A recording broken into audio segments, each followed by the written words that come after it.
get down to business. So the first question that I would like to put to you is that in 2016, you are quoted as saying that it's an insult to black people to refer to Israel as an apartheid regime. Can you tell us a bit more about this? Yeah, so I want to unpack that by firstly saying that the claim that is made by BDS that Israel is an apartheid state, I find it to be intellectually dishonest.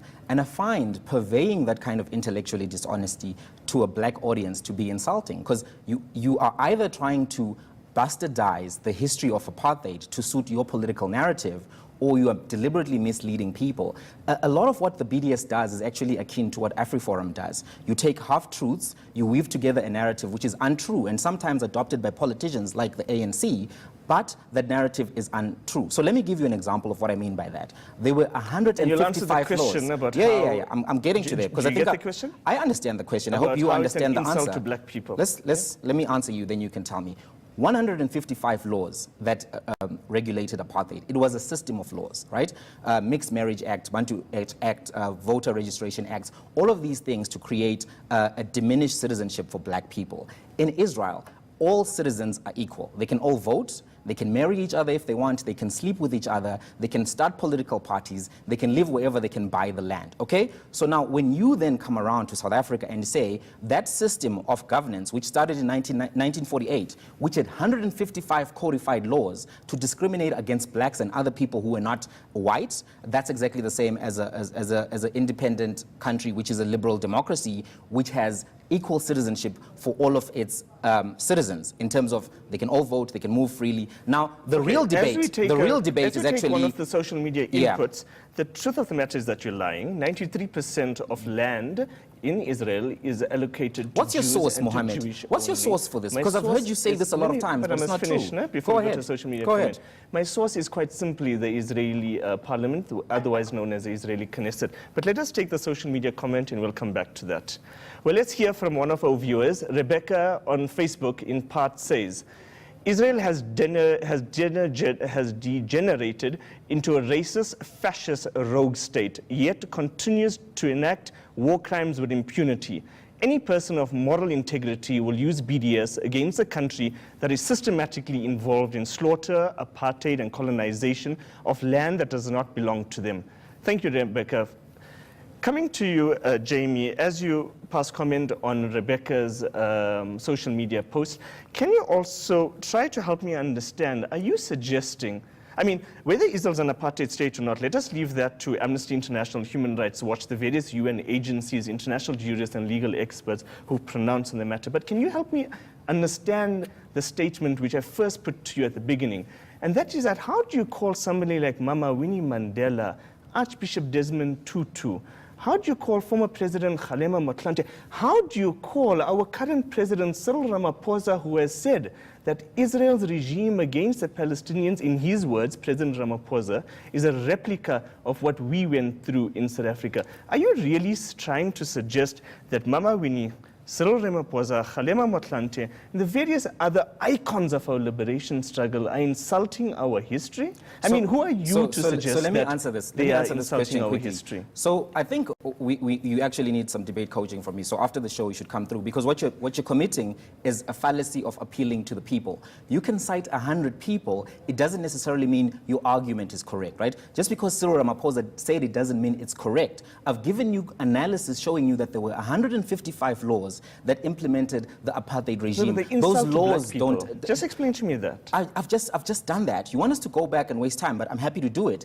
If you mischaracterize apartheid to suit your personal ends, what you're actually doing is being intellectually dishonest, misleading. Anybody who tries to get my support through nefarious and underhanded means is actually insulting me. Now, can I go to the guest comment? Let's not trap you. Can How I go to do you the guest define comment? apartheid? So apartheid was a system of laws run by the Nationalist Party from 1948 with an explicit intention of creating a superior... We've got a call on the line. So what are we doing now? Are we talking about the comment? If you can maybe just answer the nation-state law that was recently passed, which elevates the status of Jewish people over non-Jews. It absolutely doesn't do that. I've read that law, and I hope you have the Israeli regime. So let's talk about what that law says. Let's talk about what that law says. Okay, we get back straight to the law after this caller. Let's take this caller. We have Gift from Johannesburg on the line.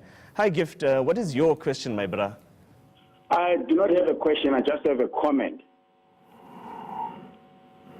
Please continue, Gift. Yes, my comment is simple. I recently got invited to join a trip to Israel with Empower Desai. I'm sure PDS is aware of Empower Desai and what they do. Now, I think the description of the situation in Israel and Palestine to be similar to apartheid is just a disrespect to most of us. I've been to Palestine, I've been to Israel, and I can tell you this. I felt humiliated and also racially profiled and discriminated by Palestinian people than I was by Jewish people. Jewish people treated us like people. And in Palestine, we never felt like we're anything but slaves. They looked at us as if we're animals.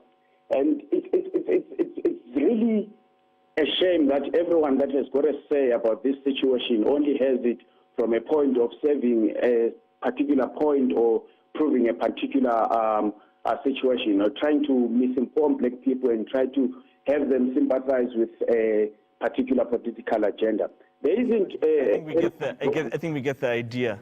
Let us move to Jamie. So Jamie, responding to Gift's comments about the treatment of Africans and generally the comment about Israel being an apartheid state based on the fact that there are various reports on the one hand, and on the other hand, we have, well, in addition to the scenario that I put to you in the initial question, which was that on the one hand, we have various reports that have documented how Israel is practicing apartheid, and we have our own icons that have gone and have come back and have said that it's an apartheid regime. So there's many experts who contest that, right? And I've just given you clear analysis that everybody can verify for themselves. And I'd like to invite South Africa to actually go and read the nation state bill. It's a very short act which talks about that, you know, this is the national anthem, these are the colors. All of the rights of all Israeli citizens remain the same. England is an English state. France is a French state. China is a Chinese state.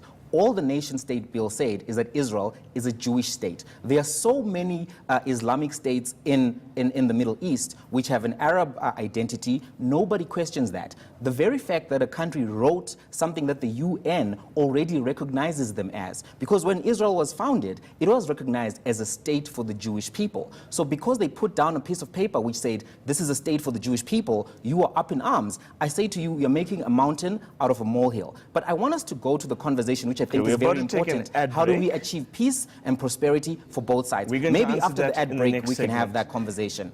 The one thing that I would like to ask is that apartheid South Africa was a country for white people. I mean, would that be something that you would be happy with affirming? Absolutely not. But Israel is not apartheid South Africa. The Jewish people have a history in that area. They have a legitimate claim to the land. Many BDS activists actually share that same sentiment, that you can't erase the Israeli attachment to the land. You just simply cannot erase 3,000 years of history, archaeological data, archaeological artifacts. The question really is, how do we share the land equitably? But you can't just say... We'll come back to that question as soon as we're done with this ad break. We'll take more questions and comments after the break. Don't go away.